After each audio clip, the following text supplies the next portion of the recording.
Hi everybody, my name is Julie Gerhardt, and I am going to be reading a novel called Piercing the Darkness by Frank Peretti. The novel was written in 1989, and this year it happens to turn 30 years old. So hopefully you will enjoy it. It is a Christian novel, but that doesn't mean that you have to be a Christian to listen to it. I think you'll really enjoy it. So I'll give you a summary of what the story is all about. It all begins in Bacon's Corner, a tiny farming community far from the interstate. An attempted murder, a case of mistaken, or is it covered up, identity, and a ruthless lawsuit against a struggling Christian school. Sally Beth Rowe, a young loner, a burnout, a kind of leftover hippie, finds herself caught in the middle of these bizarre events, fleeing for her life while trying to recall her dark past. Across a vast panorama of heart-stopping action, Sally Rowe's journey is a penetrating portrayal of our times, a reflection of our wanderings, and a vivid reminder of the redemptive power of the cross. Frank E. Peretti is the best-selling author of This Present Darkness, Tilly, and the Cooper Family Adventure Series. So, this is a picture of the book, Piercing the Darkness. And I will begin to read. I hope you like it because it was a very good book when I first bought it.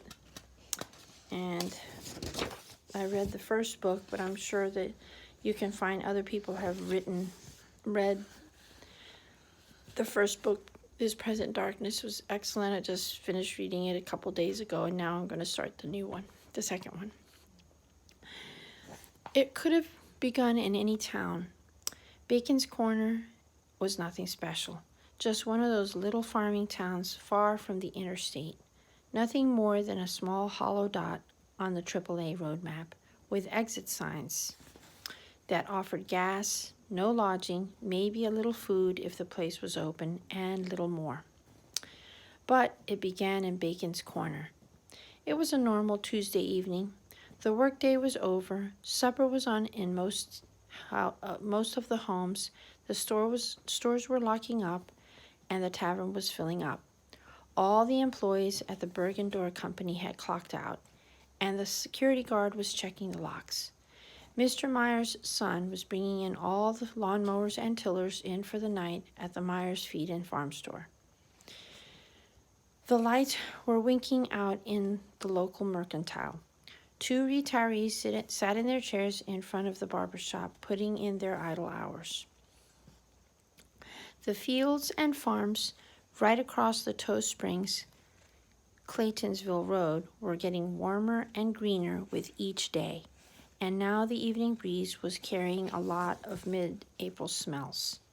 Apple and cherry blossoms, plowed dirt, a little mud, some cattle, some manure. It was a normal Tuesday evening. No one expected anything unusual. No one saw or heard a thing. No one could have. But the commotion started behind a dismal little rented farmhouse just south of Fred Potter's place. A flapping, a fluttering, a free-for-all, and then a cry, a long, eerie shriek, an echoing, slobbering wail that raced into the forest like a train whistle through a town. Loud, muffled, moving this way and that, through the trees like a hunted animal. Then a flash of light, a fireball, blinking and burning through the forest, moving with blinding speed. Right behind that siren, almost on top of it. More cries and screams, more flashing lights. Suddenly, the forest was filled with them. The trees ended abruptly when the Amherst Dairy began. Where the Amherst Dairy began. The chase broke into the open. First out of the forest came a bug, a bat, a black, bulb-eyed thing, its dark wings whirring, its breath pouring out like a long yellow ribbon. It just couldn't fly fast enough, but clawed the air with its spidery arms. desperate for speed and shrieking in total panic. Right behind it, so close, so dangerously close, the sun itself exploded out of the forest, a brilliant comet with wings of fire, tracing a glimmering trail, and a sword of lightning outstretched in burly bronze hands. The black thing and the comet shot into the sky over Bacon's Corner, zigzagging, shooting this way and that like wild fireworks. Then the forest, like a row of cannons, spewed out more hideous creatures, at least 20, each one fleeing in utter panic, with a dazzling, flaming figure tenaciously on its tail, scattering in all directions like a crazy meteor shower in reverse. The first demon was running out of tricks and maneuvers. He could feel the heat of the warrior's blade right at his heels. He spit over his shoulder. "No! Turn away! I am going!" The fiery blade cut an arc through the air.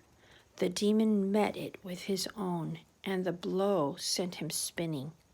He corrected with his wings, turned and faced his assailant, shrieking, cursing, parrying blow after blow, looking into the fierce, fiery eyes of more power, more glory, more holiness than he'd ever feared before. And he could see it in those eyes. The warrior would never turn away. Never. The demon withered even before the blade struck its final blow.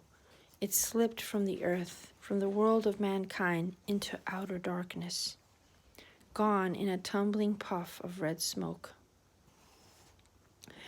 The warrior turned and soared higher, spinning his long sword above his head, tracing a circle of light. He burned with the heat of battle, the fervor of righteousness.